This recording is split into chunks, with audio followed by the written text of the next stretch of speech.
craquement de la biscotte dans un appartement vide,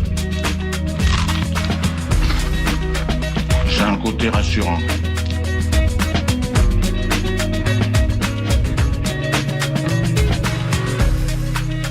Le réveil à l'ouest, de 8h à 9h sur Westrack Radio. Je voudrais une omelette jambon fromage et une omelette frite normale. Je suis navrée, nous ne servons plus le petit déjeuner, nous sommes passés à la formule déjeuner. Je voudrais un petit déjeuner.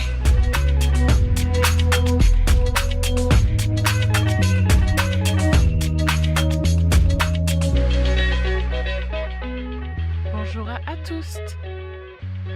C'est Margot avec vous sur Westrack Radio. La semaine reprend. J'espère en tout cas que vous avez passé un bon week-end. Je suis prête pour cette nouvelle journée, j'espère que vous aussi, et cette nouvelle semaine aussi qui nous attend, avec le West City Park mercredi et le West Park ce week-end.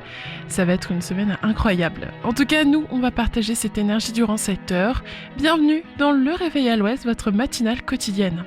On sera donc ensemble jusqu'à 9h. Alors au programme, il va y avoir dans un premier temps la météo, l'infotrafic, la revue de presse de Isabelle. Et dans un deuxième temps, il y aura la chronique sport local, la chronique du jour. Et il y aura aussi l'agenda sortie de ce soir et la découverte musicale Ferrarock, le groupe Équipe de foot. Allez, on commence sans plus tarder avec les infos locales. 8h. Les infos locales sur Westrack Radio.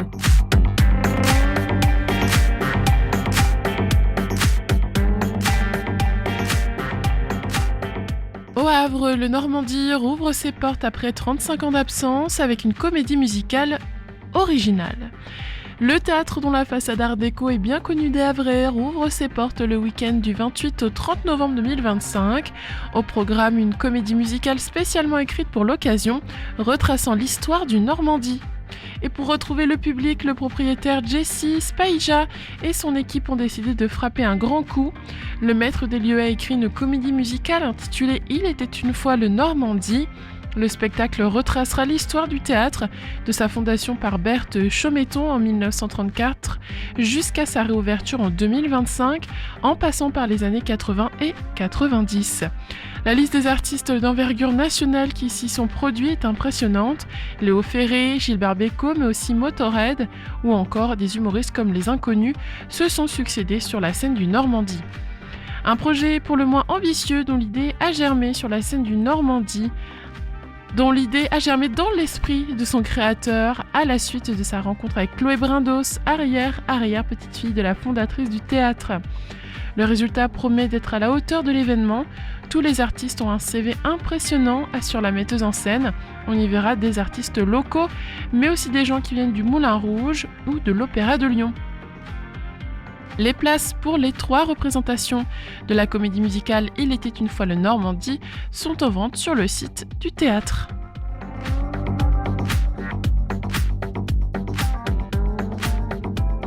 Au Havre, le SEM consacre une exposition au groupe mythique Roadrunners. Bientôt 30 ans après leur dissolution, les musiciens des Roadrunners réinvestissent les studios de répétition pour leur retour sur scène. À cette occasion, une exposition au SEM retrace 15 ans de rock brut, sans fioriture. Il y a 30 ans sortait Sale Figure, dernier album du groupe, un anniversaire que leur label Maya Records a souhaité fêter via une réédition en format vinyle prévue pour le 21 novembre. Une occasion aussi de se réunir autour d'un véritable événement. Rapidement, le groupe décide de remonter sur scène. Un concert au Tetris du Havre et d'abord une autre à la Maroquinerie de Paris. 2 dates annoncées en avance dès avril parce qu'on avait peur de ne pas remplir, sourit Thomas, qui ont affiché complet en seulement quelques jours. Ensuite, on a découlé Roadrunners 82-97, une exposition photographique et historique au SEM. Visible depuis vendredi dernier, elle retrace ainsi l'évolution et la carrière des rockers havrais à partir de photos, portraits et live du groupe accompagnés de légendes documentées.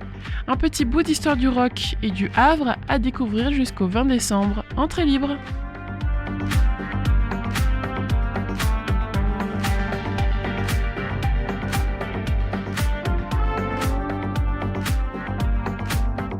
À Montivilliers, les associations sport et santé se mobilisent pour Octobre Rose.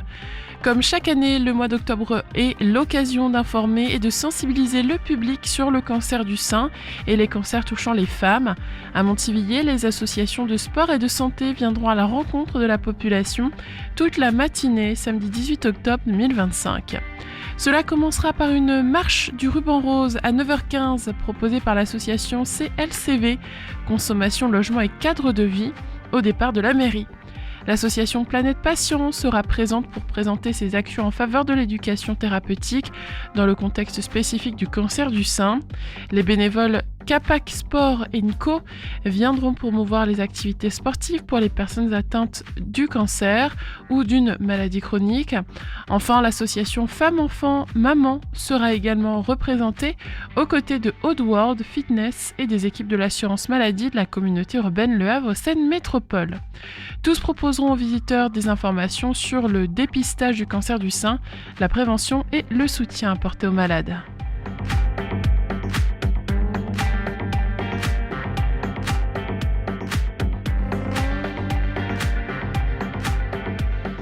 Les Marches Roses 2025, une 5e édition solidaire et festive au château de Gros-Ménil. Samedi 18 octobre à 9h30, le château de Gros-Ménil sera le point de départ de la 5e édition des Marches Roses, un événement convivial et solidaire dédié à la lutte contre le cancer du sein, sur inscription uniquement. Ce rassemblement invite petits et grands, sportifs ou promeneurs, à marcher, courir ou rouler ensemble sur des parcours adaptés à tous. Pas de compétition, pas de chronomètre, l'objectif est avant tout de soutenir la recherche et les associations engagées dans la lutte contre le cancer du sein. 4 parcours seront proposés par le club de randonnée de la Maison pour tous, le club de course à pied de Saint-Romain et l'association Totem Roller, permettant à chacun de participer à son rythme, y compris avec ses animaux de compagnie. Les participants pourront également s'impliquer en devenant bénévoles pour aider à l'organisation de l'événement. Des rafraîchissements au café seront offerts au départ et à l'arrivée, et dress code rose évidemment, place à l'imagination. Participation financière libre et inscription obligatoire sur le site de la Maison pour tous.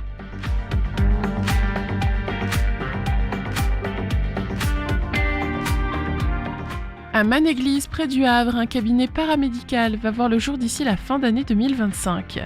D'ici décembre 2025, les 2 infirmières déjà présentes à Manéglise depuis des années seront rejointes par de nouvelles praticiennes.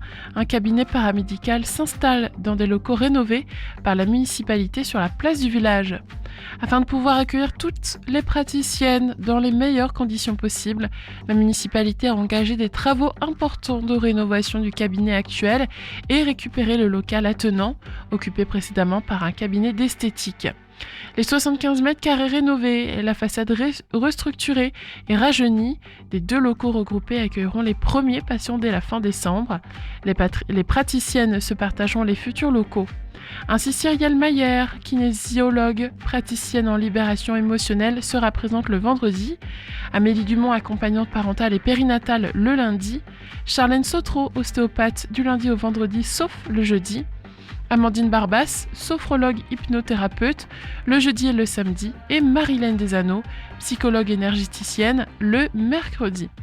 En parallèle des permanences de chacune, Charlène Sautreau organisera des ateliers faisant intervenir ponctuellement une herboriste et d'autres thérapeutes en gestion des émotions, des traumatismes et des déchirures de la vie. Actuellement, il est 8h09 sur Westrack Radio. On passe maintenant à la météo.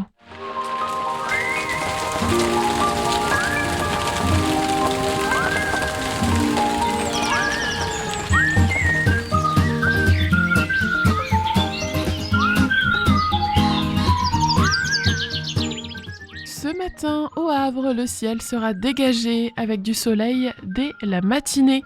Les températures se situeront autour de 11 à 12 degrés aux premières heures, puis remonteront vers 13-14 degrés vers 10h, 11h. L'après-midi, le soleil continuera de dominer avec peu de nuages. Il fera plus chaud, jusqu'à environ 18 degrés. Aux heures les plus ensoleillées, il fera même peut-être 19. Dans l'ensemble, on prévoit un temps assez clair et ensoleillé, avec des températures douces. L'indice de la qualité de l'air vous est offert par Atmo Normandie et aujourd'hui il est moyen. Et concernant la mer, ce matin, la marée basse va avoir lieu vers 10h. La pleine mer se produira ensuite vers 16h avec une hauteur de 7 mètres environ. Et enfin, ce soir, une nouvelle marée basse est attendue vers 23h.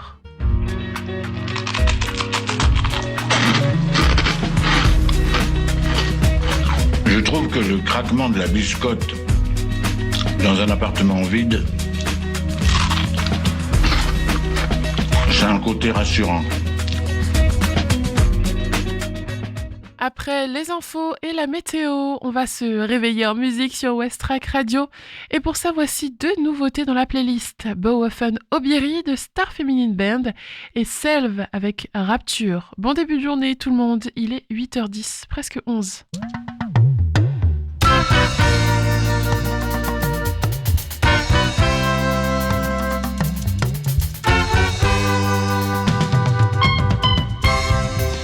Hey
sur Westrack, on vient d'entendre Selve, de l'électro qui nous vient d'Australie. Sans transition, je vous propose de faire un point sur l'infotrafic.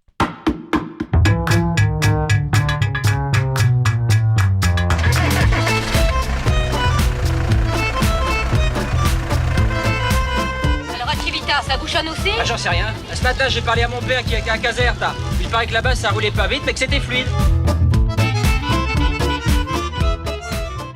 Alors, ce matin, au Havre, on remarque des embouteillages sur le boulevard de Leningrad en entrée de ville. On remarque aussi des embouteillages sur l'avenue d'Applemont, sur l'avenue Paul Verlaine, au niveau aussi de l'avenue du 8 mai 1945. Un autre embouteillage important a lieu en ce moment même sur l'avenue Pablo Picasso, sur la rue Aristide Briand jusqu'à la rue du Maréchal Joffre.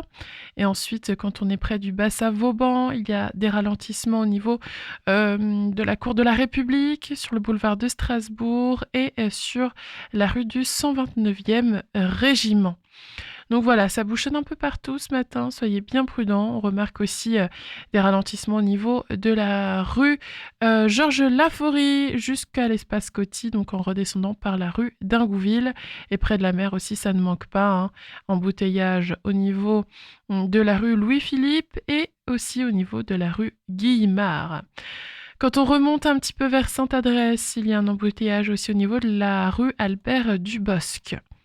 Et ensuite, vers Fontaine-Lamallée, Octeville, ça roule bien. À Montivier, c'est ralenti aussi, il y a beaucoup de monde ce matin, notamment sur l'avenue de la Belle Étoile, mais aussi au niveau de l'avenue du Président Wilson et au niveau de la rue Victor Le Sueur. Au niveau des départementales, sur la départementale 6382, rien à signaler. Sur la départementale 6015, rien à signaler non plus. C'est sur la départementale 489 qui passe donc à côté de la galerie commerciale de la Lézarde et l'hôpital Jacques Monod que là, ça bouchonne. C'est la départementale qui va vers Épouville, Angerville-Lorcher, etc. Donc à ce niveau-là, juste à côté de la Lézarde, eh bien, il y a un fort ralentissement. Donc si vous devez emprunter cette route ce matin, n'hésitez pas à partir un peu plus tôt parce que ça bouchonne bien quand même. On va regarder sur l'autoroute. Alors sur la 131, ça roule bien. Au niveau de la jonction de la 29 et de la 131, rien à signaler non plus. Sur le pont de Normandie, beaucoup de circulation et ça bouchonne donc ce matin. On continue ensuite sur la 131, on passe à côté de Sandouville. Ça bouchonne déjà au niveau de Saint-Vigor-d'Imonville. Après, ça roule un petit peu mieux. Et puis ensuite, ça revient en force au niveau de la Serlangue et jusqu'au pont de Tancarville. Voilà, ce matin, beaucoup de monde sur les routes, donc beaucoup de circulation. C'est très dense et c'est ralenti, soyez bien prudents.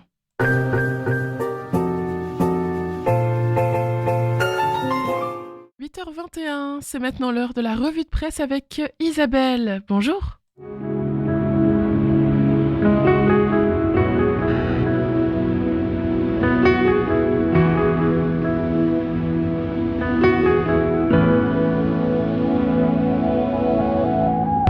Bonjour Margot, bonjour à toutes, bonjour à tous. J'évoquais la dernière fois les rendez-vous de l'histoire à Blois et je voudrais continuer dans ce sens en évoquant une conférence de Françoise Méloniot, historienne, à propos de Tocqueville. D'ailleurs, elle a fait paraître un ouvrage chez Gallimard actuellement. Alors Tocqueville, Alexis de Tocqueville, tout le monde connaît bien sûr son ouvrage de la démocratie en Amérique. C'est un jeune aristocrate issu d'une vieille famille normande, né en 1805 et mort en 1859 de la tuberculose. En fait, il est connu parce que il a vu dans la montée en puissance de l'idée d'égalité le moteur de l'histoire politique et sociale contemporaine. Mais il a compris aussi, avant tout le monde, ses dérives possibles et ses dégradations inéluctables. Et c'est Roger Poldroy, dans Le Monde, qui nous en parle, parce que il nous cite quelques citations d'Alexis de Tocqueville, en particulier à propos de la Révolution de 1848. Alexis de Tocqueville, par exemple, dit « Nous sommes destinés à osciller longtemps entre le despotisme et la liberté.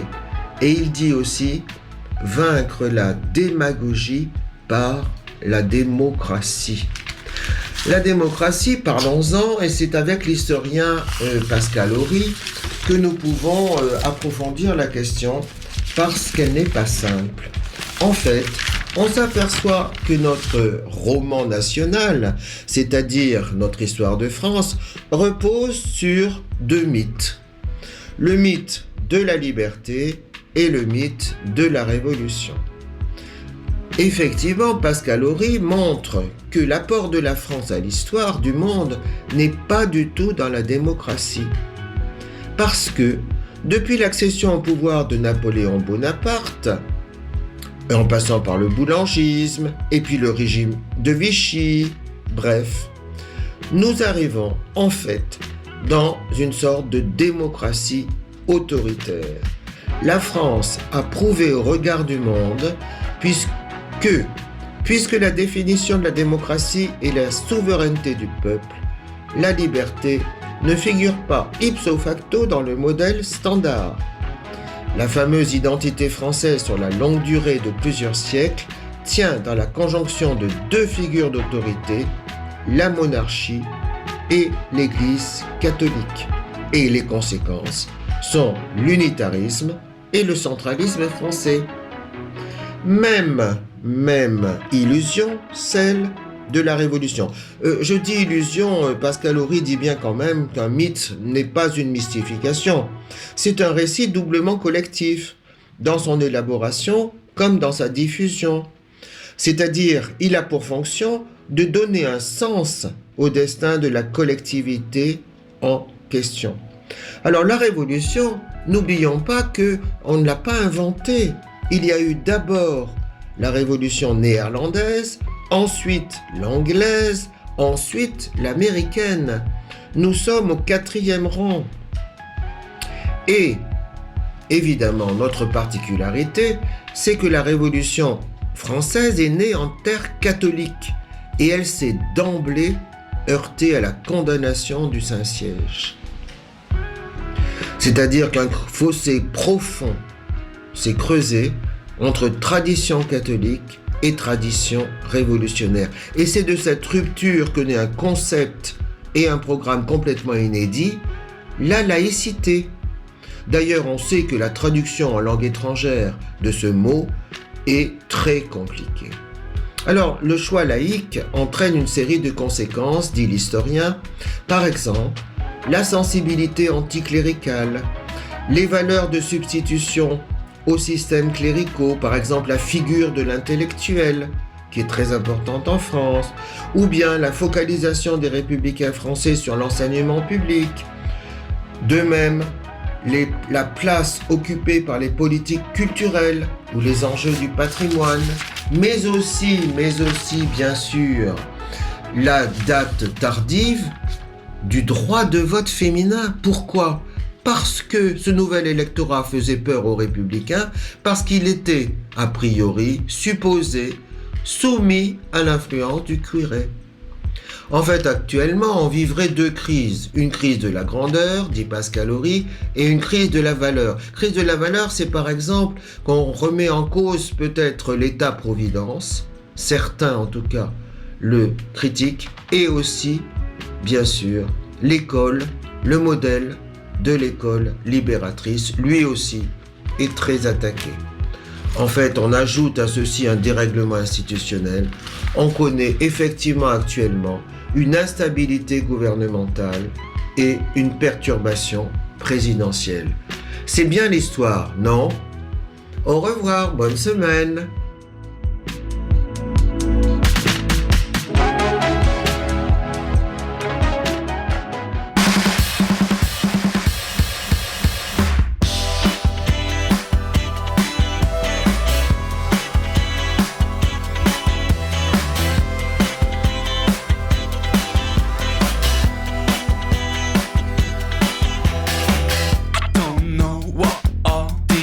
Boys are saying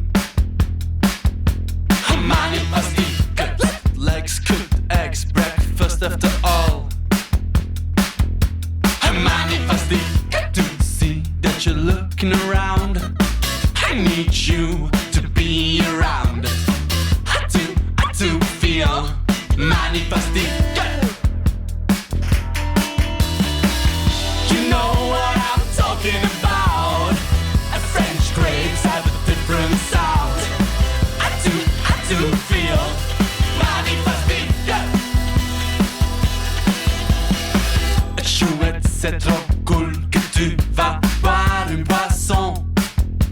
Manifesting, Moscow, disco, pas le boom cette année. Manifesting, to see that you're looking around. No, I need you to be around. I do feel manifesting. You know what I'm talking about. French grapes have a different sound. I do feel manifesting. You know what I'm talking about. It's a dog bark, the fire shout. I do feel manifesting.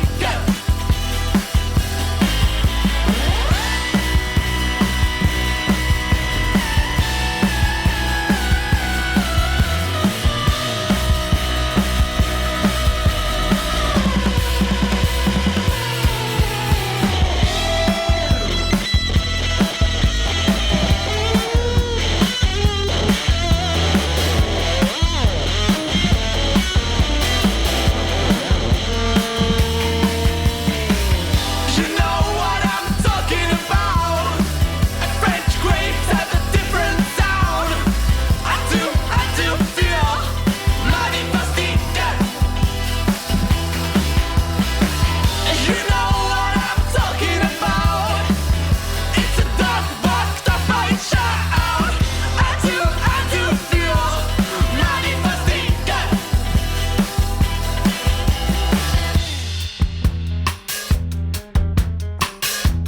Et maintenant, Le grand canon. je Je vais, tu vas l'autre main ce soir. Je vais, tu vas l'autre main ce soir. Je vais, tu vas l'autre main ce soir. Je vais, tu vas l'autre main ce soir.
Dalida Bohème, une chanson qui nous ramène du soleil du Venezuela.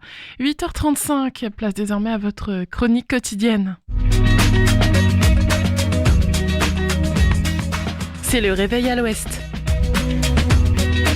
Je voudrais un petit déjeuner. Vous n'en aurez pas, on n'en sert plus. Oui, vous venez de le dire. Dans cette chronique sport local du lundi, on va parler de handball et de la Ligue Butagaz Énergie, et plus précisément des Havraises qui passent tout proche d'une victoire. Malgré un très bon match et une avance longtemps préservée, le HAC Handball s'est incliné de justesse face à Plan de Cuc, 33-35, samedi 11 octobre. Une défaite frustrante pour les Havraises qui attendent toujours leur première victoire en championnat. Dès le coup d'envoi, les joueuses de Tom Garnier ont affiché une vraie détermination. Le coach avait demandé plus d'intensité et d'agressivité et le message est bien passé. Le début de match est solide, notamment en défense. Après une belle récupération, Lisa Le Merer conclut une montée de balle et donne l'avantage au HAC, 6-4 à la 10e. Les Havraises continuent sur leur lancée, bien en place derrière, inspirées devant. Valentine Pin convertit 5 pénaltys consécutifs et creuse l'écart, 12-7 à la 19e. Plan de Cuc s'agace, mais reste dans le match grâce à sa meneuse de jeu, Nelly Antonissen, déjà auteure de 6 buts avant la pause. Au retour des vestiaires, le Havre garde la main, les gardiennes Laurine Boudécane puis Marie Eraneval multiplient les arrêts et permettent à leur équipe de conserver 4 longueurs d'avance. Mais petit à petit, Plan de Cuc refait surface, toujours porté par Antonissen, impressionnante avec 15 buts au total. L'équipe visiteuse égalise puis passe devant à moins de 10 minutes du terme, 25-26 à la 51e minute. La fin de match est irrespirable, les deux équipes se répondent coup pour coup. À 29-29, tout reste possible, mais le HAC finit par céder dans les dernières minutes, 33-35. Une défaite au goût amer, tant la Havraise avait les cartes en main pour décrocher leur première victoire de la saison. Dans quelques minutes, on fera le flash des informations locales, mais juste avant, That Girl de Léo Laili. 8h37, bon réveil sur West Track Radio.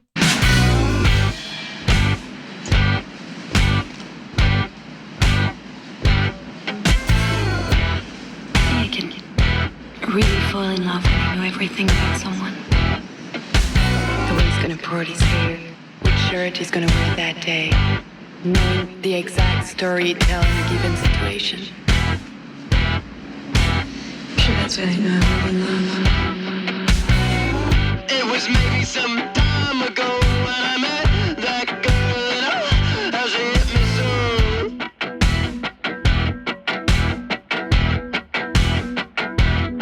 With a smile on her face, the cleft of her chin, those pale blue eyes and her thighs too thin.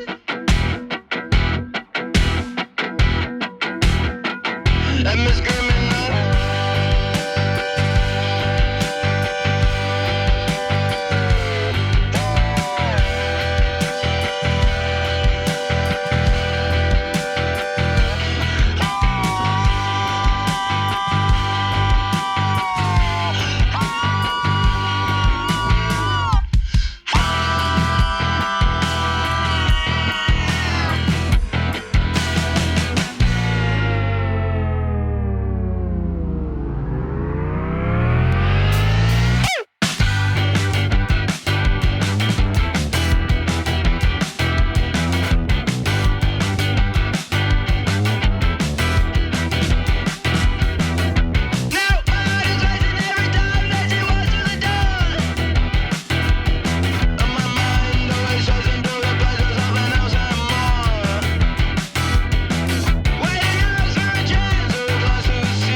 Les infos locales sur Westrack.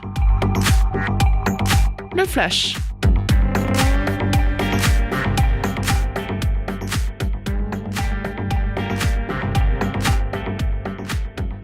Au Havre, le Normandie rouvre ses portes après 35 ans d'absence avec une comédie musicale. Le théâtre dont la façade art déco est bien connue des Havrais rouvre ses portes le week-end du 28 au 30 novembre 2025. Au programme, une comédie musicale spécialement écrite pour l'occasion, retraçant l'histoire du Normandie. Les places pour les 3 représentations de cette comédie musicale « Il était une fois le Normandie » sont en vente sur le site du théâtre.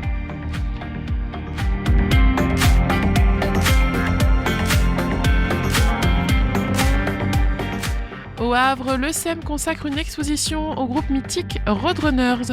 Bientôt 30 ans après leur dissolution, les musiciens des Roadrunners réinvestissent les studios de répétition pour leur retour sur scène. À cette occasion, une exposition au SEM retrace 15 ans de rock brut sans fioriture. Une exposition à voir jusqu'au 20 décembre, entrée libre.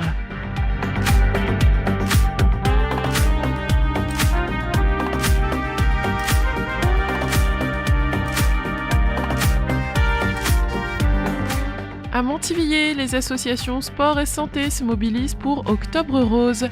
Comme chaque année, le mois d'octobre est l'occasion d'informer et de sensibiliser le public sur le cancer du sein et les cancers touchant les femmes. À Montivilliers, les associations de sport et de santé viendront à la rencontre de la population dès 9h15 et toute la matinée, samedi 18 octobre.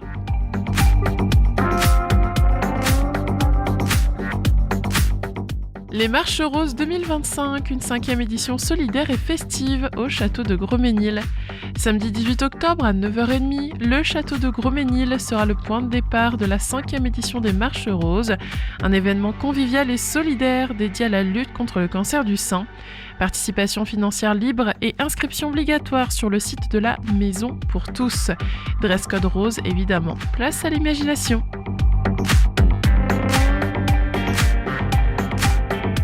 Et enfin, à Manéglise, près du Havre, un cabinet paramédical va voir le jour d'ici la fin de l'année. D'ici décembre 2025, les 2 infirmières déjà présentes à Manéglise depuis des années seront rejointes par de nouvelles praticiennes. Un cabinet paramédical s'installe dans des locaux rénovés par la municipalité sur la place du village. Les premiers patients seront accueillis dès la fin décembre. Il est 8h44 sur Westrack Radio. On fait maintenant la météo.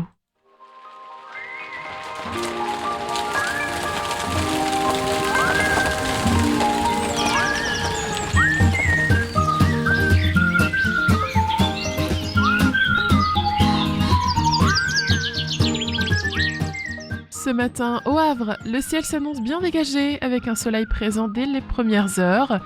Les températures tourneront autour de 11 à 12 degrés au lever du jour, puis grimperont jusqu'à 13 à 14 degrés en fin de matinée. Cet après-midi, le beau temps se maintiendra, le soleil dominera largement, accompagné de quelques rares nuages. Le mercure atteindra un 17 à 18 degrés, notamment aux heures les plus lumineuses. Dans l'ensemble, la journée sera claire, agréable et plutôt douce. L'indice de la qualité de l'air fourni par Admo Normandie jugé moyen aujourd'hui. Côté mer, la marée basse est attendue vers 10h, suivie d'une pleine mer aux alentours de 16h, avec une hauteur d'environ 7 mètres.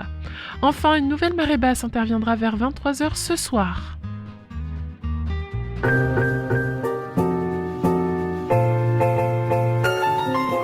Je vous emmène maintenant à Dublin avec If This Is Life de Meryl Streep et Molly Vulpin.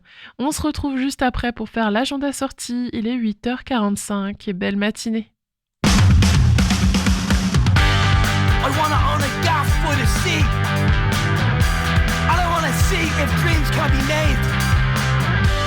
I wanna grow kale and count snails in the back. Loud mountains stay and stand on my back. I wanna draw pictures and make a living. And I wanna see what real life is about. And if this is life, then I don't want it.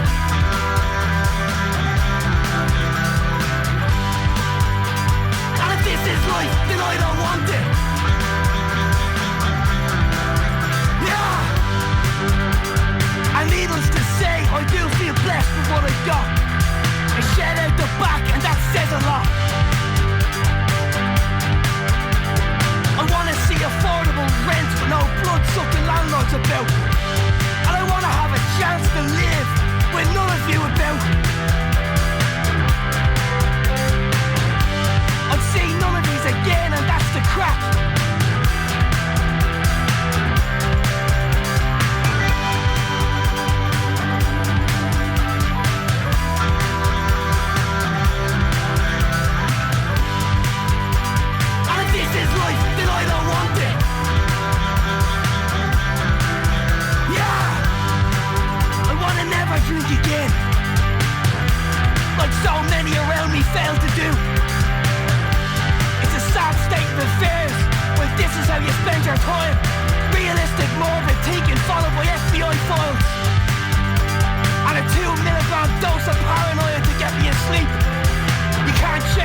9-year-olds are living at home with their parents. Policy decision after bad policy decision. It's the number one thing. It's the thing people need to take their power, need to raise their voice. It won't change unless the young generation really stand up.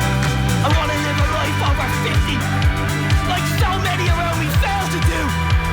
And if this is life, then I don't want it.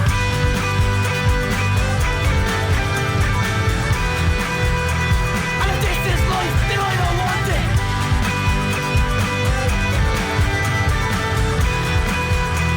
And if this is life, then I don't want it.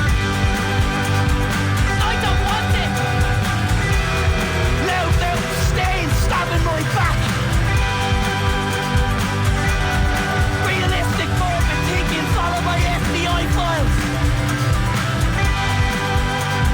And needless to say, I do feel blessed for what I got. A shirt out the back and that says a lot.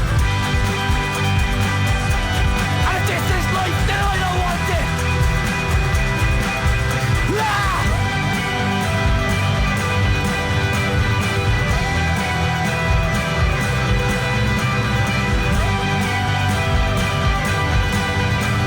And needless to say, I do feel blessed with what I got. A shirt out the back and that says a lot.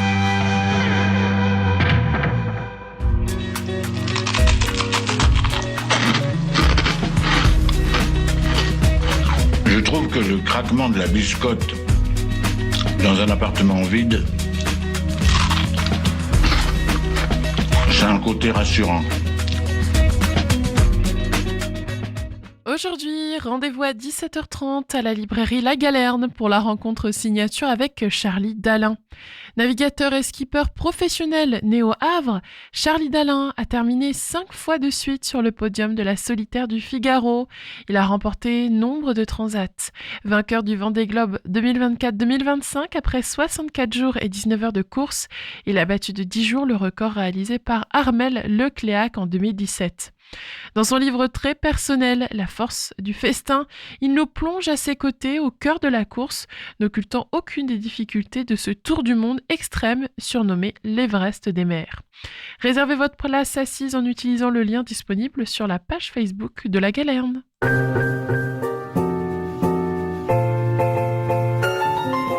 Avant de se dire au revoir, on écoute Healing But No, un titre de Équipe de foot, la découverte musicale Ferrarock de la semaine. Je vous parlerai plus en détail de leur nouvel album intitulé Small Talk dans l'émission de Lucie Le Mag à l'Ouest qui aura lieu de 17h à 18h. Pour l'instant, il est 8h51 tout pile sur Westrack. Westrack et la Fédération des radios associatives Musiques Actuelles, la Ferrarock, vous partagent la découverte musicale du jour.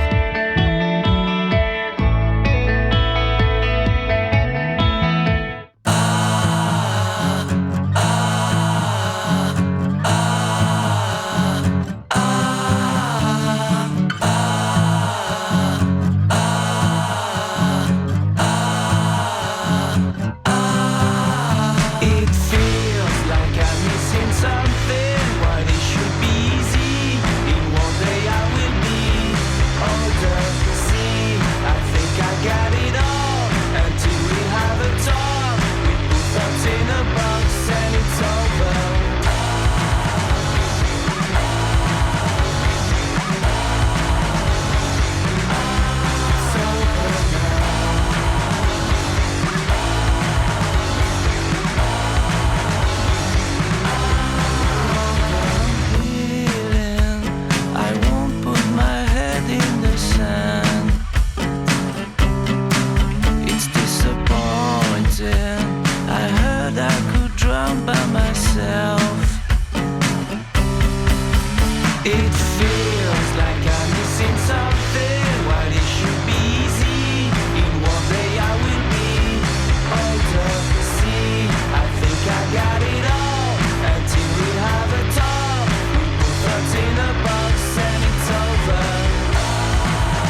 maintenant de Équipe de foot sur Westrack Radio. Il est 8h54 et voilà, c'est l'heure pour moi de clôturer cette matinale. Et j'ai passé un très bon moment à vos côtés. Tout à l'heure, je reviendrai à l'antenne pour 3 heures d'émission. Ce sera de 14h à 17h. Le journal des informations nationales et internationales arrivera vers 10h. En tout cas, nous, pour l'instant, on se quitte en musique avec 2 titres. Le premier, c'est Act of God de Gossip et ce sera suivi par In Art de Engius. Belle journée à toutes, 8h55.